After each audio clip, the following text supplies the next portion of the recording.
Did you know that there are 30 species of mussels on Fort Leonard Wood?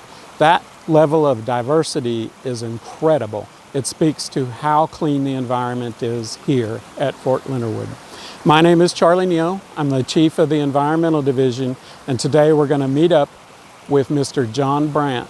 John is an aquatic biologist in the environmental office, and he's going to talk to you about some of the aquatic species here on Fort Leonard Wood and why it's important to keep our water clean.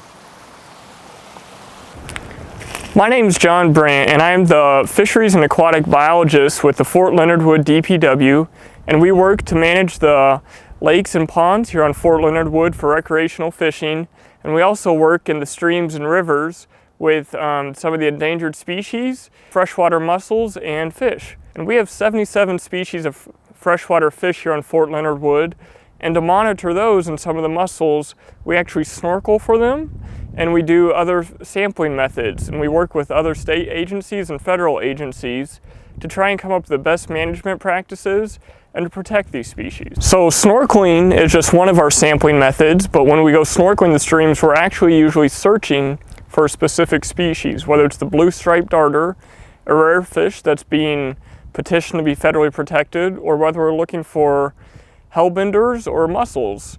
And when we do that, we also measure habitats, like the sizes of rocks around, and also the amount of vegetation that's in the water. So some of the methods that we use, like I said, we snorkel, where obviously we go underwater and look for them directly, or we also seine for them using a net, or sometimes we even electrofish for some of the fish in the ponds and lakes and other streams, where it doesn't do permanent damage to them, but it just temporarily stuns them, so we're able to collect them. Freshwater mussels are one of the most important parts of keeping rivers clean. They actually filter out the water constantly to remove small debris, nutrients, and algae, making the water a lot clearer. And since they're constantly in the water and filtering it, they are great indicators of water quality. And freshwater mussels as a whole are not doing well in today's streams. So that makes us wonder, what can we do to improve our water quality, not just for them, but for us as humans? As far as the freshwater mussels and the fish here on Fort Leonard Wood and the streams, one of the biggest threats is actually silt, or very fine sand and dirt that gets in the rivers. For a species to be considered to be federally endangered or threatened, often some of the aspects that go into it are how many of them are left in the wild compared to what we think there were initially. Also, how much of their habitat is in still good shape, and how big is their range? Because if they're only in a very small area, like one river, if they go away from that river, they're gone forever. So even if they're not decreasing in numbers, if they're only known from one small location, that plays a big factor in if a species is endangered or not. We have the endangered species, the spectacle case mussel, the eastern hellbender that occurs in the Big Piney and a few other rivers, and then we also have the blue striped darter, which is a unique species that only occurs in Missouri, and that's one that's being petitioned to be endangered.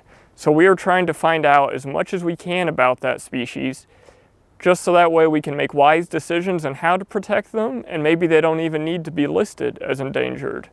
But right now, we really just need to find out more information about their habitat and what do they need to thrive. For this Earth Day in 2021, try and get outside and learn more about the outdoors and enjoy your time.